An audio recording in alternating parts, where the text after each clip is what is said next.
La Casa, the first Isleta community meeting was held this evening. Just like the El Paso ISD, the Isleta ISD did a study and found it has fewer students and more empty seats, and changes must be made. Tonight, YISD shared this information with parents. ABC 7's Ashley Rodriguez is live at Isleta High School to tell us about their reactions. Ashley? Well, Rick Estella, their reaction was mixed, but for the most part, parents left the meeting positive and open-minded. The superintendent treated the meeting like a one-on-one conversation, and parents could address him directly, and they left the meeting feeling heard. You say that you need $300 million, right? Minimum. Okay. Where's that money going to come from? It was a packed house, about 400 to 500 people packed into the YISD auditorium. What would be the ratio of teacher per student, and what's going to happen to the teachers at whatever school you close? For many, this is their first time learning what Superintendent Dr. Xavier de la Torre is suggesting. I think it's a good idea. Not really.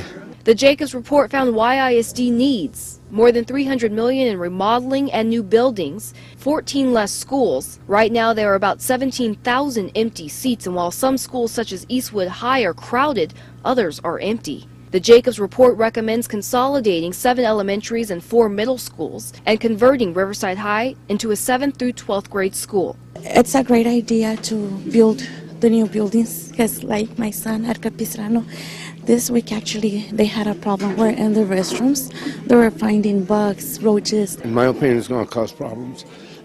Besides that, the congestion of the new school, being more students, being more cars and more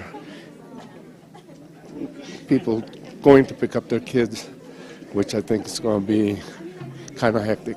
This is about taking a school district that has been around for 100 years, and for most of those 100 years has likely been the flagship in El Paso in terms of its academic programs, athletics, visual and performing arts, and recognizing that the time has come to reinvest because we are facing a number of challenges. De la Torre is asking parents to show their support for these changes by voting in favor of a bond this May. I think the public, our constituents, our parents need to understand that I expect to be held accountable.